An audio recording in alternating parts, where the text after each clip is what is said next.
Hello बच्चों, कैसे आप सभी। आई होप आप लोग अच्छे होंगे और चैप्टर 1 आपको पूरे अच्छी तरीके से समझ में आ गया होगा, मुझे पूरा विश्वास है ना।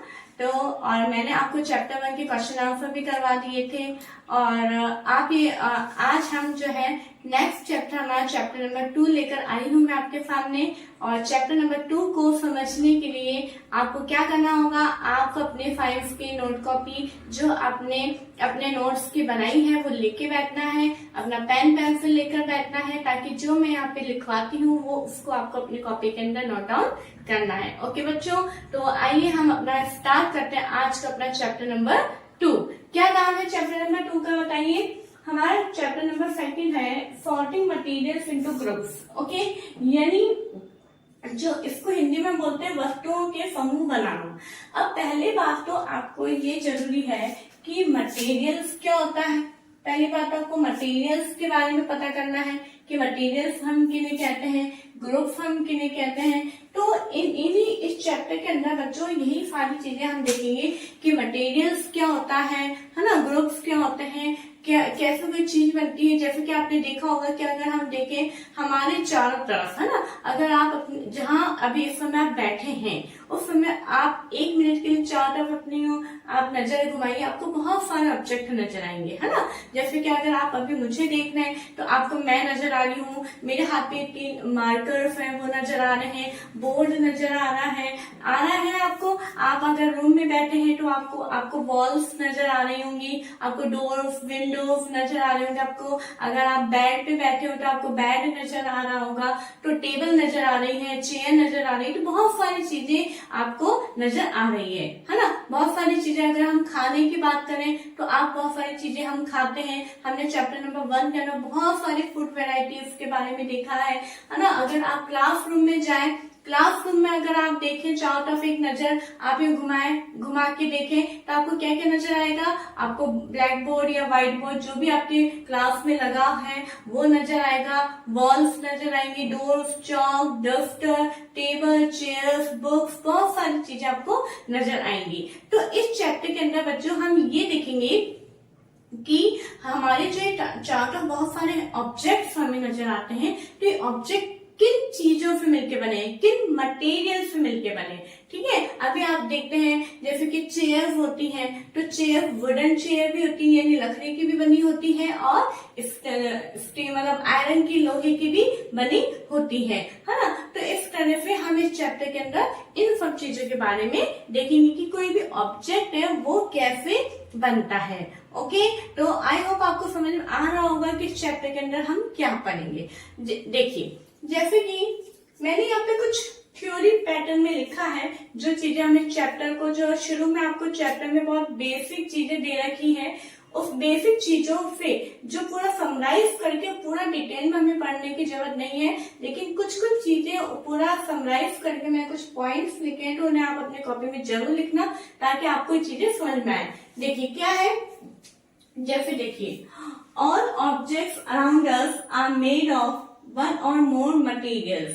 जैसे कि सभी जितने भी ऑब्जेक्ट्स जो हमारे चारों तरफ हैं वो किन से मिलके बने, एक या एक से ज्यादा मटेरियल से मिलके बने हैं। These materials may be glass, metal, plastic, would, cotton, paper, mud और सॉइल।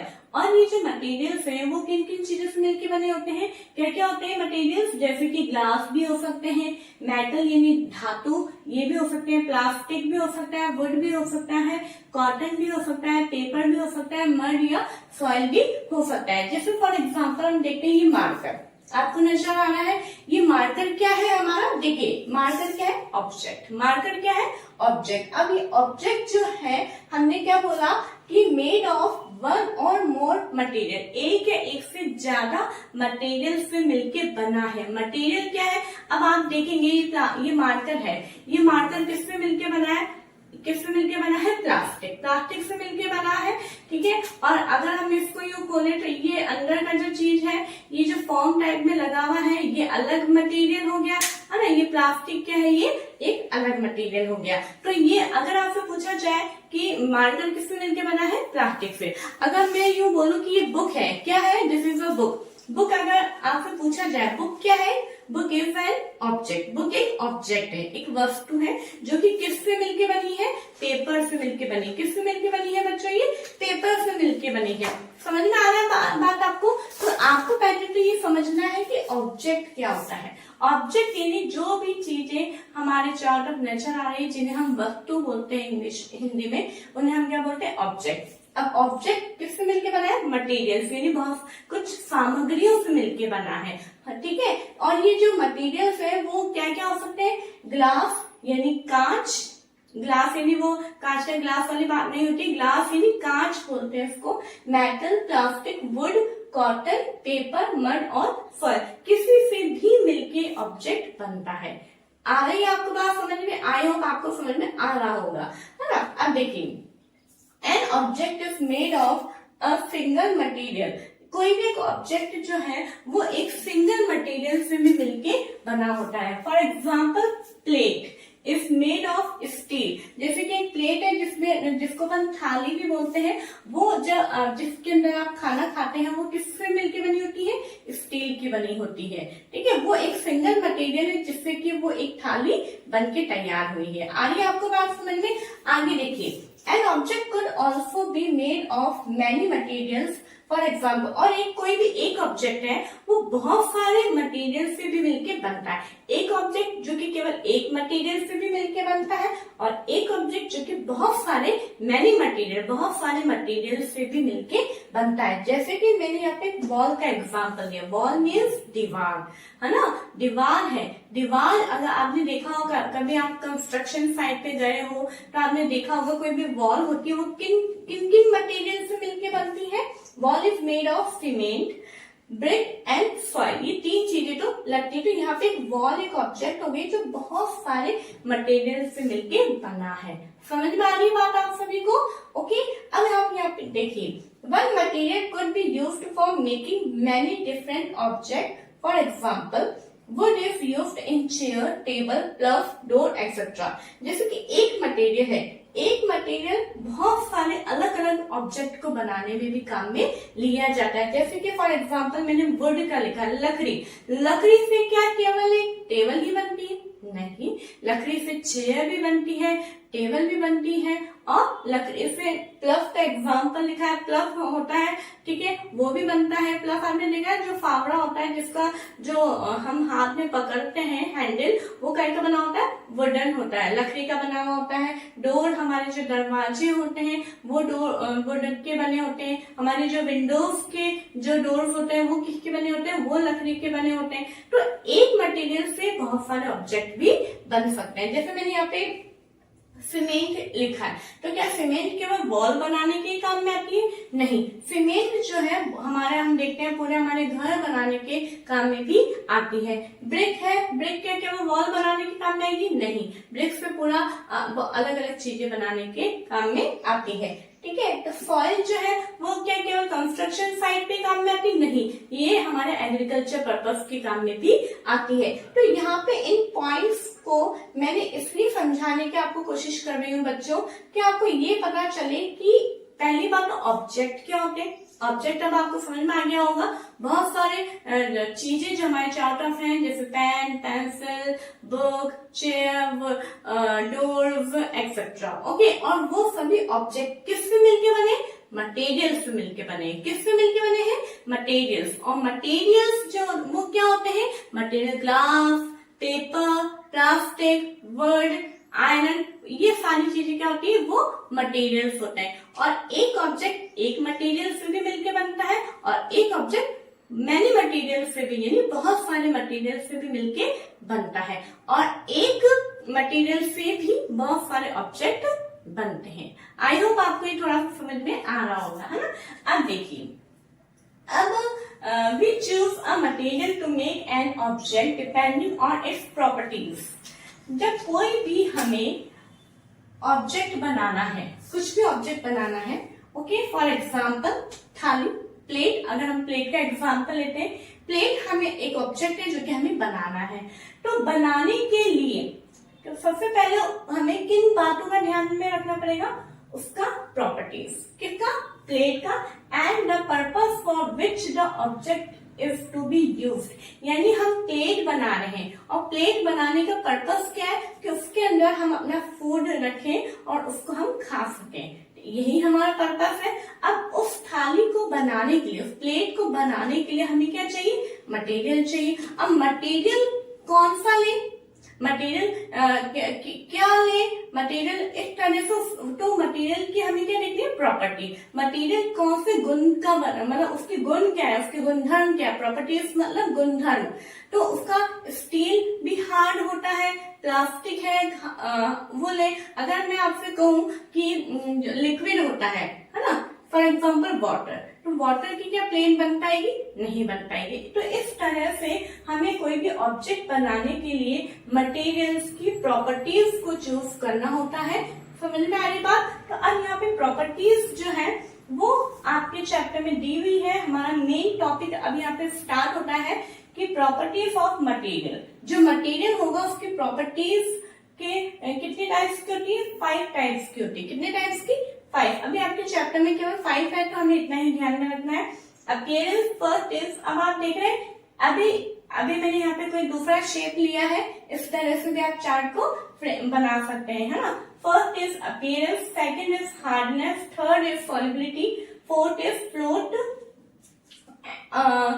और sink, and fifth is transparency. तो ये सारे क्या है, पूरे आपके 5 जो है वो प्रॉपर्टीज है जिनके आधार पे हम मटेरियल को चूज करते हैं। ओके बच्चों, क्या करते हैं, चूज करते हैं। आपने देखा एक छोटा सा एग्जांपल देके मैं यहाँ पे समझाऊंगी, फिर आगे हम एक एक प्रॉपर्टी को पूरा डिटेल में देखेंगे। आप किसी भी आप जनरल स्टोर की शॉप पे जाते हैं तो वहाँ जब छोटे छोटे बच्चा, अगर आपने देखा है तो वो जो शॉप के बिल्कुल आगे की तरफ एक ट्रांसपेरेंट प्लास्टिक की ऐसे कंटेनर्स होते हैं जिनके अंदर चॉकलेट्स रखी हुई होती है, तो वो शॉपकीपर बिल्कुल आगे ऐसे बिल्कुल रखते हैं और छोटे बच्चों को देखते हैं, इशारे से कहते हैं मुझे ये चॉकलेट चाहिए, मुझे वो चॉकलेट चाहिए। तो आपने देखा वो छोटे छोटे बच्चे उन चॉकलेट्स को कंटेनर्स में रखे हुए क्यों देख पाते हैं, क्यों, क्योंकि वो जो कंटेनर है वो क्या है, ट्रांसपेरेंट है। वो काहे के बने हुए, प्लास्टिक के बने हुए, लेकिन प्लास्टिक में भी ट्रांसपेरेंट है जिसके आर पार देखा जा सकता है। ऐसे कंटेनर में रखते हैं। तो अब उसका ऐसे कंटेनर में रखने का पर्पस क्या है, ताकि लोगों को आसानी से विजिबल हो सके कि अंदर क्या रखा है। अगर वहीं पे ही स्टील के कंटेनर रख दिया जाए, उसके अंदर चॉकलेट्स रख दिया जाए, तो किसी भी बच्चे को नजर नहीं आएगी, है ना। तो समझ पा रहे होंगे कि मैं आपको क्या समझाना चाह रही हूँ कि जब भी हमें कोई भी ऑब्जेक्ट बनाना है तो उसके लिए हमें मटेरियल तो लेना ही है, लेकिन मटेरियल हमें कौन सा लेना है वो उसकी प्रॉपर्टी और उसके पर्पस के ऊपर डिपेंड करेगा। ओके बच्चों, क्योंकि आपने देखा है बच्चों की हमने हमारा चैप्टर का नाम क्या है, sorting materials into groups. Okay, यानी जितने भी मटेरियल्स होते हैं उनको ग्रुप्स के अंदर डिवाइड करना है। और जैसा कि मैंने फर्स्ट वीडियो में आपको बताया था, इंट्रोडक्शन में अपन ने देखा था कि जो ग्रुप होते हैं वो ग्रुप काहे के बनते हैं, मटेरियल की अलग अलग प्रॉपर्टीज होती है। जैसे कोई मटेरियल हार्ड होता है, कोई सॉफ्ट होता है, कोई बहुत ही शाइन करता है, कोई बिल्कुल शाइन नहीं करता है ना, कोई पानी में डिसॉल्व हो जाता है, कोई नहीं होता है। इस तरह से अलग अलग प्रॉपर्टीज है। तो उन प्रॉपर्टीज के आधार पे हम उन मटेरियल्स को अलग अलग ग्रुप में डिवाइड करेंगे। ओके, तो मैं क्या बोल रही हूँ, प्रॉपर्टीज के बेस पे, प्रॉपर्टीज के आधार पे।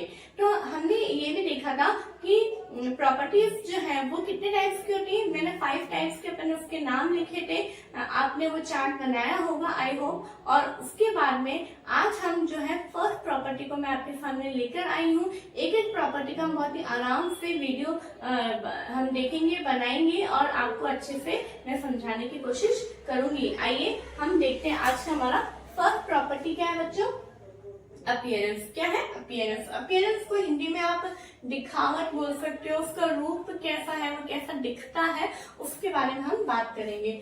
Materials look different from each other. हर एक मटेरियल एक दूसरे से बिल्कुल डिफरेंट दिखता है ना। For example would looks different from plastic. जैसे कि लकड़ी है वो प्लास्टिक से, गोल्ड से और एल्यूमिनियम से सबसे कैसा लगता है, बिल्कुल डिफरेंट दिखाई देता है।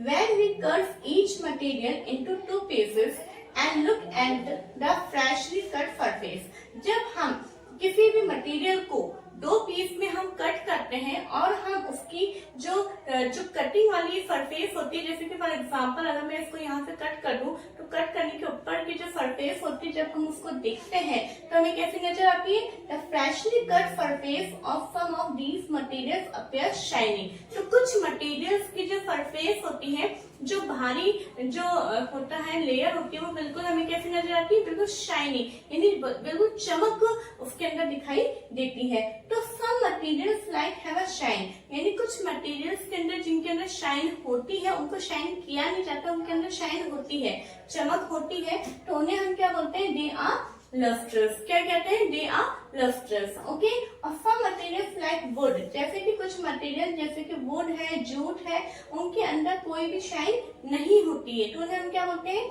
दे आर नॉन लस्ट्रस। क्या बोलते हैं? They are non lustrous. Okay. I hope आपको समझ में आ रहा होगा।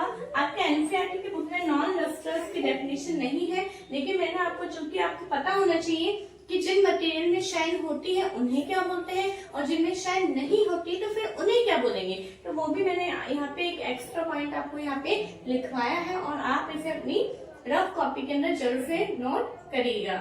ओके। तो अब आप देखिए, मैंने यहाँ पे और भी एग्जाम्पल लिखे, जैसे कि मेटल्स आर लस्ट्रस, है ना। जैसे यहाँ पे हमने कहा कि कौन से मटेरियल शाइन देते हैं, तो सबसे मेन कॉमन एग्जांपल है मेटल्स। मेटल्स को हिंदी में क्या बोलते हैं?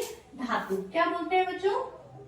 धातु। जितनी भी धातुएं होती हैं वो चमक होती है। आप देखिए कॉपर, देखिए एल्यूमिनियम है, आयरन है, ये सब कितने शाइन मारते हैं, है ना। ठीक है। ऐसे ही वुड एंड प्लास्टिक जो है वो नॉन लस्ट्रस है। ओके।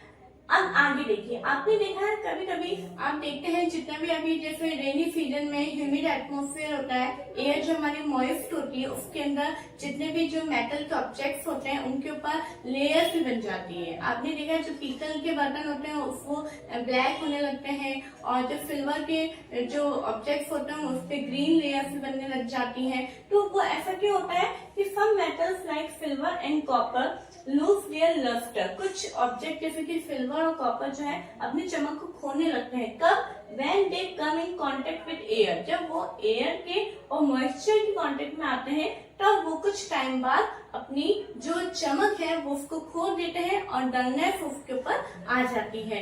तो आप ये देख पा रहे हैं, फिर हम उसे क्लीन करते हैं। क्लीन करने के बाद में जब वो लेयर हट जाती है तो वापस वो मटेरियल जो है शाइन करने लगते हैं। ओके।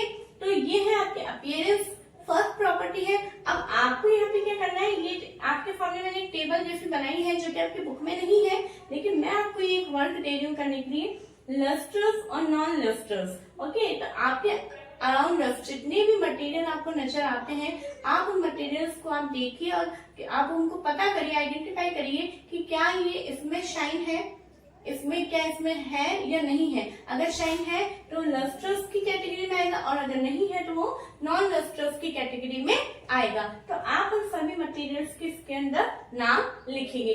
ये लिखने से बच्चों ये फायदा होगा आपको पूरा ये पॉइंट जो एकदम माइंड में क्लियर हो जाएगा कि अपीयरेंस होता क्या है। अपीयरेंस में हम किस बात की यहाँ पे समझना चाह रहे हैं, हम किस प्रॉपर्टी को हम देखना चाह रहे हैं। देखिए जैसे कि जो अगर कुछ फर्स्ट बार इस वीडियो को देख रहा है तो मैं बताना चाहती हूँ कि हमारा चैप्टर नंबर 2 चल रहा है और अगर आपने पहली बार इस चैनल को देख रहे हैं तो आप पहले प्लेलिस्ट में जाके आप जो है अपना चैप्टर 1 जो है वो आप समझ सकते हैं। उसकी भी सारी वीडियो अपलोड की हुई है विद क्वेश्चन आंसर और चैप्टर 2 की भी पार्ट 1 पार्ट 2 जो है वो अपलोड किया जा चुका है। ओके। तो हम स्टार्ट करते हैं आज का हमारा वीडियो। देखिए सेकंड प्रॉपर्टी है हार्डनेस। क्या है? हार्डनेस।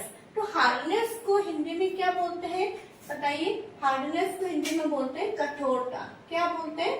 कठोरता। देखिए ओके। तो अब अगर मैं आपसे पूछूं कि आप हार्ड किसको कहेंगे और सॉफ्ट किसको कहेंगे, तो देखिए जैसे कि मेरे हाथ में मार्कर है, क्या मैं इसमें ये जो एक मटेरियल है, क्या मैं अगर मैं इसको कंप्रेस कर रही हूँ, दबाने की कोशिश कर रही हूँ, नहीं दब रहा है ना। अगर मैं इसको स्क्रैच भी करती हूँ तो स्क्रैच भी नहीं होगा। इट मीन्स क्या है? ये हार्ड है। लेकिन अगर मैं वहीं पे ही अगर कोई मटेरियल है जैसे कि फॉर एग्जाम्पल स्पॉन्ज अपन लेते हैं, जैसे रफ में ये लगा हुआ है, अगर मैं इसको कंप्रेस करती हूँ तो देखिए दब रहा है ना। अगर मैं इसको स्क्रैच भी करती हूँ तो ये स्क्रैच हो जाता है। तो मतलब ये जो स्पंज वाला पोर्शन है वो क्या है, सॉफ्ट है। अगर वहीं पे अगर हम इस प्लास्टिक को लें तो ना ही ये कंप्रेस हो रहा है और ना ही इसको हम स्क्रैच कर रहे तो इस पे कोई भी इफेक्ट नहीं आ रहा है। तो इट मीन्स ये क्या है, हार्ड मटेरियल है। ठीक है, तो इसमें कोई हम आगे हम डेफिनेशन में देखेंगे। देखिए, material which can be scratched और compressed easily are called soft. यानी वो मटेरियल जो कि आसानी से, बहुत ही आसानी से इजीली स्क्रैच भी हो सकते हैं और कंप्रेस भी हो सकते हैं, उन्हें हम क्या बोलेंगे, सॉफ्ट मटेरियल बोलेंगे। लेकिन वहीं पे some other material which are difficult to compress are called hard. जैसे कि मैंने बताया था कि वही मटेरियल जो कि कंप्रेस करने में बहुत ही मुश्किल होती है, वो नहीं हो पाएंगे, उन्हें हम क्या बोलेंगे, हार्ड मटेरियल बोलेंगे। ओके, बहुत सारे एग्जाम्पल है आपके। आप यहाँ पे अब क्या करेंगे, देखिए वैसे तो जब हम डेफिनेशन लिखते हैं तो डेफिनेशन के साथ में ही आपको यहाँ पे एग्जाम्पल लिखने हैं। ओके, और लेकिन मैंने यहाँ पे नीचे इसलिए लिखा है क्योंकि जैसे एग्जाम्पल सॉफ्ट मटेरियल के मैंने 2 एग्जाम्पल लिखे हैं, कॉटन और स्पॉन्ज। ओके, और हार्ड के आयरन और वुड। उसके अलावा आपको क्या करना है, यहाँ पे एक मैं होमवर्क दे रही हूँ आपको करना है कि जितने भी सॉफ्ट मटेरियल आपको अपने आजू बाजू में अराउंड अस नजर आते हैं, आप उन्हें फील करिए, आप उन्हें कंप्रेस करके देखिए, आप उन्हें स्क्रैच करके देखिए। तो जो मटेरियल जो है इजीली ये सारी चीजें हो जाती है, तो सॉफ्ट मटेरियल कौन कौन से होंगे उनके नाम लिखिएगा, और हार्ड मटेरियल जो होते हैं वो उनके नाम भी आप लिखिएगा। ओके बच्चों, इस तरह से प्रैक्टिकल करने से क्या होता है कि आपको कुछ चीजें याद करने की जरूरत ही नहीं होगी, आपको अपने आप एग्जाम्पल आपके माइंड में पूरी तरीके से सेट रहेंगे। ओके, ये नहीं कि मैडम ने 2 एग्जाम्पल लिख लिए, हमने उन्हें ही याद कर लिया, और अगर वो एग्जाम्पल भी हम भूल जाते हैं एग्जाम में तो उसके अलावा क्या होगा। लेकिन आप कुछ खुद एक्टिविटी करेंगे, खुद आप प्रैक्टिकल करके देखेंगे तो वो आपको हमेशा याद रहेंगे। ओके, नेक्स्ट टॉपिक हमारा क्या है, सॉल्युबिलिटी। क्या है, सॉल्युबिलिटी। ओके, तो सॉल्युबिलिटी क्या होता है, इसको भी अगर हम इसका हिंदी मीनिंग देखें तो हमारा सॉल्युबिलिटी होता है विलयता। ओके, विलयता यानी कोई भी चीज कोई भी सब्सटेंस वाटर या किसी भी चीज के अंदर जो है पूरी तरीके से सॉल्युबल हो रहा है या नहीं। तो उसके लिए भी कुछ डेफिनेशन है, पहले हम उनको देखेंगे, फिर हम एक एक सब्सटेंस के पास जाएंगे। ओके, तो हमारा फर्स्ट डेफिनेशन मैंने यहाँ पे लिखा है सॉल्युबल सब्सटेंस। ओके, क्या है सॉल्युबल सब्सटेंस, क्या होता है, some substance has completely disappeared और डिसॉल्व इन वाटर। जैसे कि कुछ सब्सटेंस ऐसे होते हैं जो कि पानी के अंदर जब हम उन्हें डिसॉल्व करते हैं तो वो पूरी तरीके से डिसअपियर हो जाते हैं, मतलब वो बिल्कुल नहीं नजर आते हैं।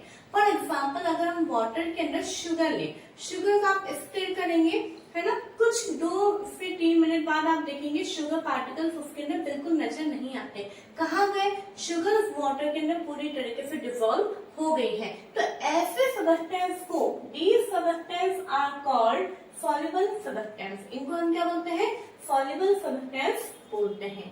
ओके, नेक्स्ट इसी का ही अपोजिट है इनसॉल्युबल सब्सटेंसेस।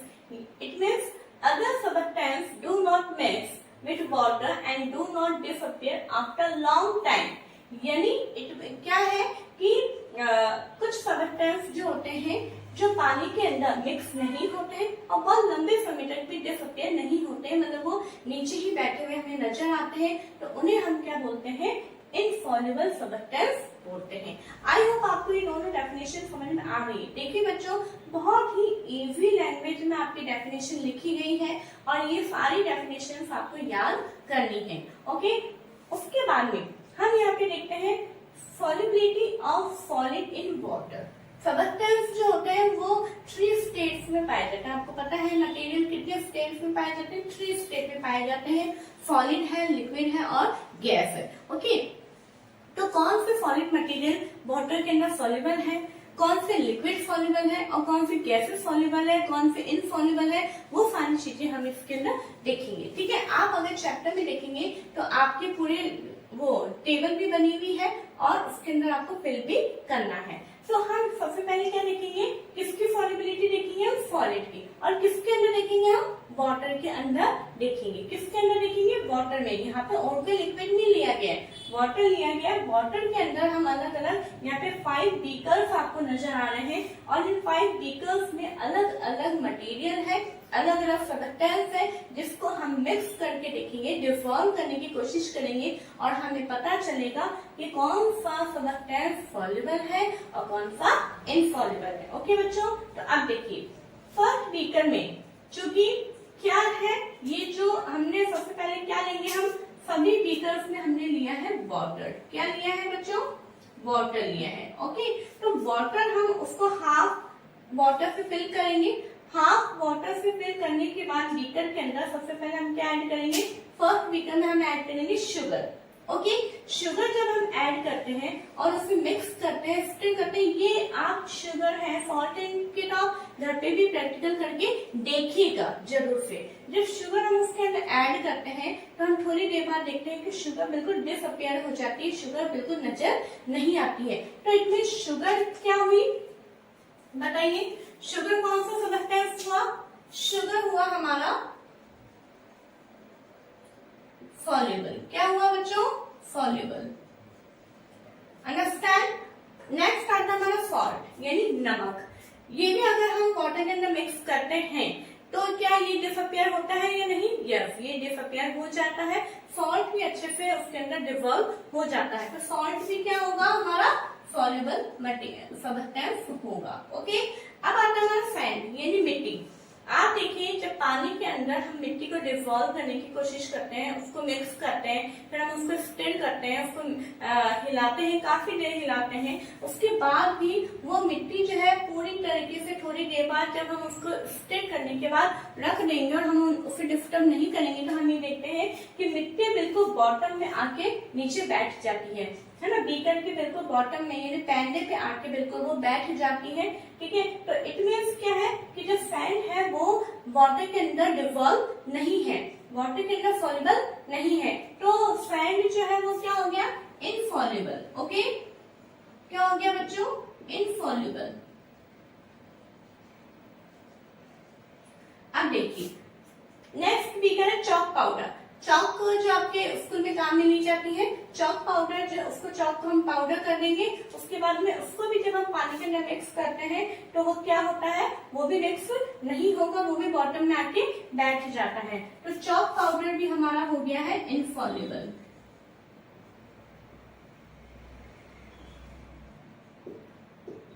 Okay, sawdust. ये सॉडस्ट क्या होती है? जैसे अपन देखते हैं कभी आपके घर पे कारपेंटर का काम हुआ हो, लकड़ी का काम हुआ हो, तो जब लकड़ी को कटिंग की जाती है या उसको छीला जाता है तो बारीक बारीक उसके अंदर बुरादा निकलता है। ठीक है, तो बुरादे को ही क्या बोला जाता है? सॉडस्ट बोला जाता है। और जब इसको हम पानी के अंदर मिक्स करेंगे तो ये भी पानी के अंदर डिसॉल्व नहीं होगा, तो सॉडस्ट भी क्या होगा? इनसॉल्युबल होगा।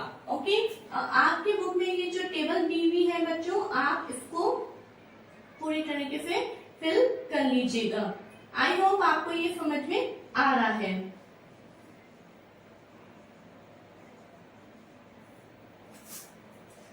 पूरे 5 बीकर का हमने एक्सपेरिमेंट हम करके देखते हैं कि सॉलिड की बॉटम में क्या है। आप इसका एक मिनट स्क्रीनशॉट ले लीजिए।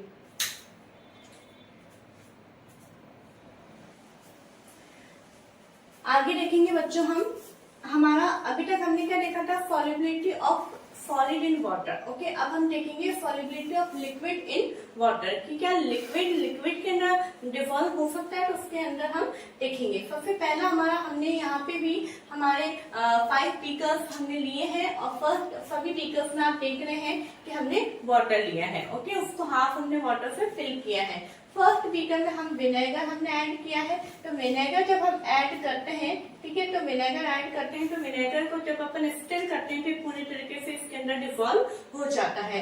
ओके, लेमन जूस है, लेमन जूस में आपने नींबू पानी बनाया होगा तो लेमन जूस अगर आप उसके अंदर डालते हैं तो वो भी उसके अंदर मिक्स अच्छे से हो जाता है। ओके, तो यहाँ पे हमको जैसे कि आपकी टेबल भी दे रखी है तो आपको यहाँ पे लिखना है। ओके, यहाँ पे बच्चों आपको लिखना है, टेबल जो है आप खुद फिल करेंगे। विनेगर है, विनेगर क्या होता है? सॉल्युबल है, ओके, लेमन जूस है, वो क्या है बच्चों, ये भी सॉल्युबल है। एक तरह से आपको पूरा लिखना है। नेक्स्ट आता है हमारा mustard oil and coconut oil. आप देखेंगे जब ऑयल को हम वाटर के अंदर मिक्स करते हैं तो बिल्कुल भी मिक्स नहीं होता है, ये एक ऊपर अलग ही अपनी लेयर्स बना लेता है। या फिर आपको कभी इस तरह से आपने ऑयल के अलग अलग ड्रॉप्स आपने देखे होंगे, लेकिन ये ड्रॉप्स जो है वो कभी भी पानी के अंदर मिक्स नहीं होती है। Mustard oil, coconut oil and kerosene, ये सभी का एक ही नेचर है कि ये पानी के अंदर मिक्स नहीं होता है। ओके बच्चों, तो ये मिक्स जब नहीं होते हैं तो हम इन्हें क्या बोलेंगे, इनसॉल्युबल लिक्विड बोलेंगे। क्यों? क्योंकि ये मिक्स नहीं होते हैं। ये जो है कभी आप देखते हैं ऑयल जो है बिल्कुल अलग ऊपर लेयर बना लेता है, पानी बिल्कुल अलग लेयर बना लेता है। तो इस तरह से हम यहाँ पे इनका भी लिखेंगे, mustard oil insoluble, okay,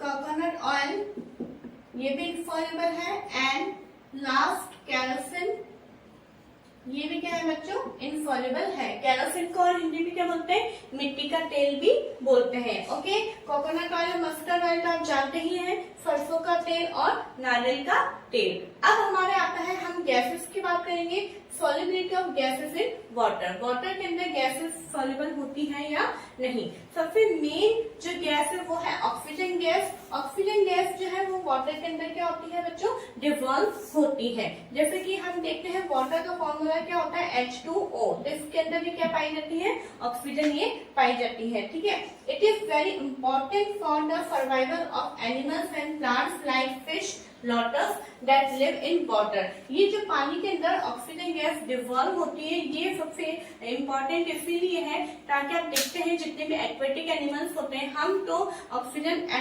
air के द्वारा ले लेते हैं, लेकिन जितने भी पानी के अंदर रहने वाले जंतु हैं, जितने भी एक्वेटिक एनिमल्स हैं, ठीक है, वो जो है ऑक्सीजन उनको कैसे लेंगे, वो पानी के अंदर डिवॉल्व, वाटर के अंदर जो ऑक्सीजन डिवॉल्व होती है उस ऑक्सीजन को हम लेंगे। ओके, मतलब वो जानवर और प्लांट्स लेते हैं। जैसे मैंने एग्जांपल भी लिखा है फिश और लोटस, तो ये बहुत ही इंपॉर्टेंट फैक्टर है। लेकिन यहाँ पे एक मैं बात बताना चाहूंगी कि आप ये सोच रहे होंगे कि हम वाटर के अंदर ही क्यों ले रहे हैं, क्योंकि वाटर जो है यहाँ पे आप एक नोट बना के लिखिएगा, आपके बुक में नहीं है लेकिन मैं आपको लिखवा रही हूँ, वाटर इज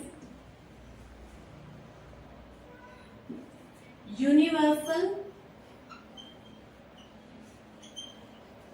सॉल्वेंट।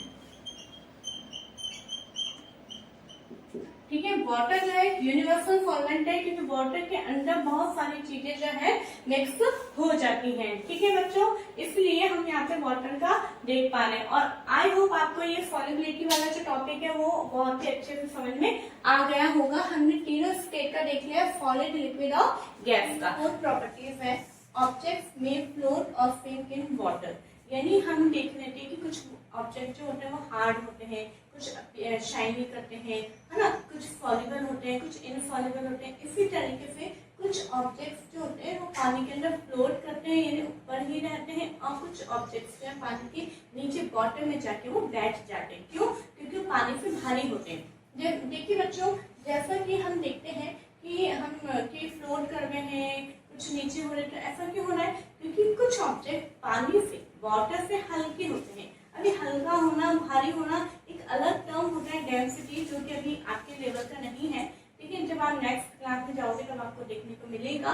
तो जो ऑब्जेक्ट पानी से जो हल्के होते हैं, ठीक है, तो वो ऑब्जेक्ट्स क्या होंगे, पानी के ऊपर फ्लोट करेंगे। जैसे कि आप देखते हैं अपन शरबत बनाते हैं ना, तो शरबत के अंदर आप आइस क्यूब अपन जब ऐड करते हैं तो आइस क्यूब जो है वो क्या होता है, पानी के ऊपर फ्लोट कर रहा होता है ना। ऐसे ही जैसे कि बहुत सारी चीजें होते हैं, अपन कॉटन है, अपन ड्राइड लीव है, अपन डालते हैं तो पानी के ऊपर अपने को ऊपर ही फ्लोट कर रही नजर आती है। लेकिन कुछ ऑब्जेक्ट्स जो होते हैं वो पानी के नीचे बिल्कुल बॉटम में आके बैठ जाते हैं। क्यों? क्योंकि वो पानी से हैवी होते हैं, है ना। जैसे यहाँ पे देखिए कुछ एग्जाम्पल एंड कुछ डेफिनेशन हमने लिखी है।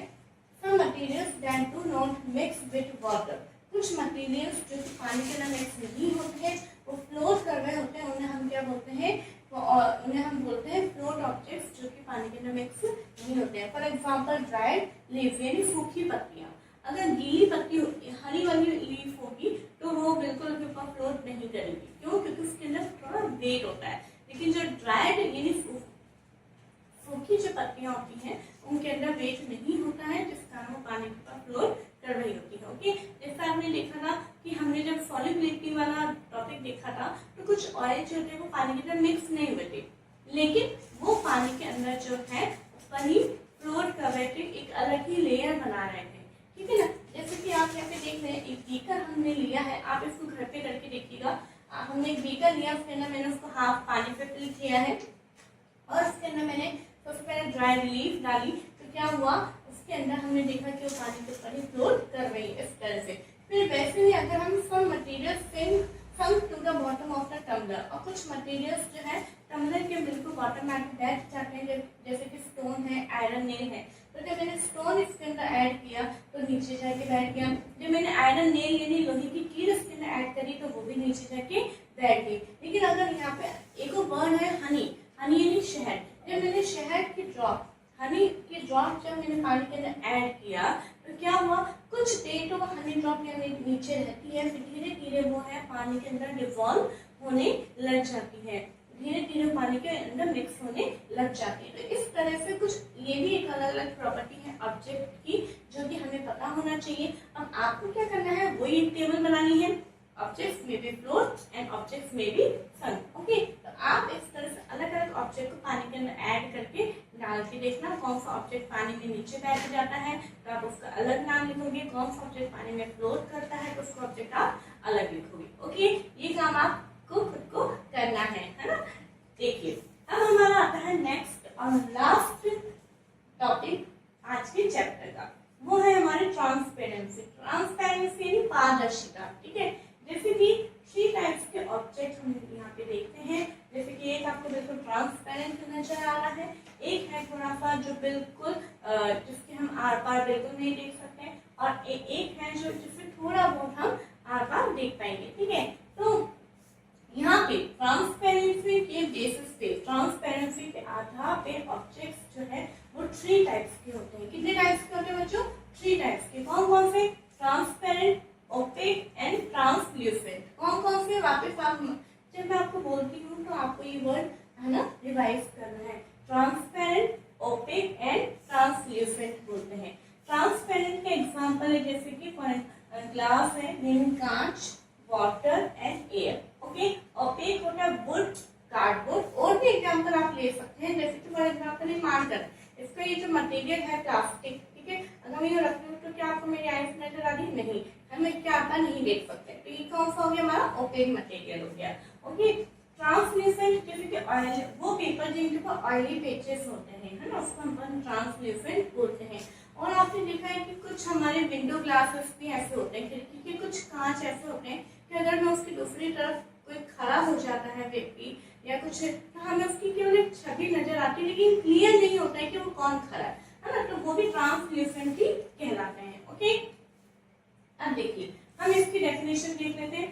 Transparent, those substances or material through which things can be seen are called transparent। यानी वो मटेरियल जिसके आर पार कुछ देखा जा सकता है उन्हें हम क्या बोलते हैं? ट्रांसपेरेंट बोलते हैं। ओके, अरे आर पार कैसे देखा जाएगा? इसका के पीछे भी एक रीजन है कि जब कोई भी जो लाइट की रेज होती है यानी जो प्रकाश की किरणें होती हैं वो जब किसी चीज के ऊपर गिरती है और वो आर पार निकल जाती है। ठीक है, तो जिसके आर पार निकल जाएगा तो वो तो ट्रांसपेरेंट होगा, उसके आर पार रखी हुई चीज हमें नजर आ जाएगी। ठीक है, ये सब आपसे बुक में नहीं दिया लेकिन मैं आपको समझा रही कि ऐसा क्यों होता है, क्योंकि जो जैसे सनरेज है, ठीक है, अगर ये यहाँ पे रखा है और अगर सनरेज इसके ऊपर आके गिरेगी तो अभी ये इसके आर पार नहीं जाएगी, आर पार नहीं जाएगी तो हमें इसके पीछे रखी हुई चीज भी नजर नहीं आएगी। लेकिन अगर ये इसके आर पार चली जाएगी, पूरी पास हो जाएगी, तो इसके पीछे रखी हुई भी चीजें हमें नजर आएगी। ठीक है, तो अगर पूरा आर पार निकल जाता है लाइट रेज की बात, इसलिए प्रकाश की किरणें, इसलिए मैं बोल रही हूँ क्योंकि जो प्रकाश है वो दिन में तो हमें सूर्य का नजर आता है, लेकिन रात के समय में जो लाइट बल्ब जो हमारे पास अवेलेबल होता है उसकी जो लाइट रेज होती है वो जब किसी भी थिंग के ऊपर, किसी भी ऑब्जेक्ट के ऊपर गिरती है तो उसके अनुसार हमें वो चीजें नजर आती है। आपको पता है लाइट रेज किसी के ऊपर गिरती है वो वापस टर्न होकर हमारी तरफ आती है, फिर वो हमें नजर आता है। क्लियर? अब आता है हमारा ओपेक। ओपेक क्या होता है? Those substances through which are not able to see, यानी वो मटेरियल, वो सबस्टेंस जिसके द्वारा हम आरता नहीं देख सकते उन्हें हम क्या बोलते हैं? ओपेक मटेरियल बोलते हैं। एग्जाम्पल बच्चों मैंने यहाँ लिखे हैं, ठीक है। अगर आपको 1 मार्क का क्वेश्चन आता है how many type of objects on the basis of transparency, तो आप ये इस तरीके से चार्ट बना के उनके नीचे आप एग्जाम्पल लिख सकते हैं। लेकिन अगर आपका क्वेश्चन 2 या 3 मार्क्स का आता है तो आपको अलग अलग डेफिनेशंस भी लिखनी होगी। पहले आप चार्ट बनाएंगे, चार्ट के बाद में आपको एक एक डेफिनेशन लिखनी होगी, डेफिनेशन के साथ में आपको एग्जाम्पल भी लिखने होंगे। देखिए बच्चों, मैं आपको ये भी इसलिए बता रही हूँ कि कैसे आपको एग्जाम में आंसर को प्रेजेंट करना है, ठीक है। ये नहीं आपसे पूछ लिया बस आपने लिख दिया खत्म। आप जितना चार्ट फॉर्म में अपना आंसर को प्रेजेंट करेंगे उतना ज्यादा आपके लिए अच्छा होगा। ओके, चलिए नेक्स्ट आता है हमारा ट्रांसल्यूसेंट। क्या होता है? The materials through which object can be seen, हम देख सकते हैं बट नॉट क्लियरली, परंतु पूरे साफ तरीके से हम उस ऑब्जेक्ट को नहीं देख पाते हैं, उसको अपन क्या बोलते हैं? ट्रांसल्यूसेंट बोलते हैं। क्या बोलते हैं? ट्रांसल्यूसेंट बोलते हैं। ओके, तो बच्चों आई होप आपको ये टॉपिक समझ में आया होगा।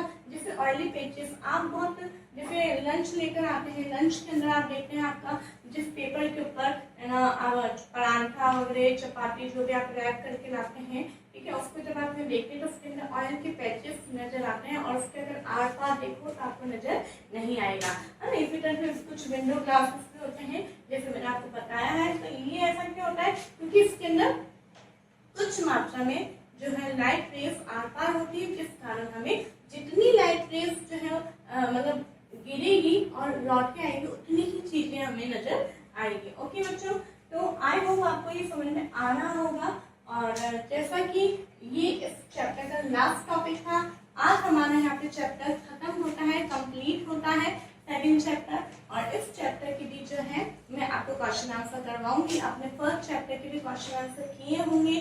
क्वेश्चन आंसर सभी के स्कूल में करवाए जाते हैं, कोई बड़ी बात नहीं है, लेकिन किस तरह से हमें करना है, किस तरह से आपको राइटिंग अच्छी लिखनी है, वो सारी चीजें मैंने आपको चैप्टर 1 के जब अपन ने किए थे उसमें मैंने बताया था। इसी तरह से हम चैप्टर 2 के भी क्वेश्चन आंसर करने की पूरी कोशिश करेंगे और आपको समझ में आएगा अगर आप उसको फॉलो करते हैं तो। ओके, अगर ये वीडियो आपको थोड़ी सी भी आपको ऐसा लगा है कि मुझे इससे हेल्प मिली है, मुझे कुछ समझ में आया है, तो प्लीज आप अपने फ्रेंड्स को, अपने भाई बहनों को छोटे उनको शेयर कीजिए ताकि वो भी इस वीडियो को देख के फायदा उठा सके। ओके, और वीडियो को लाइक कीजिए, शेयर करिए और सब्सक्राइब करिए। Thank you so much.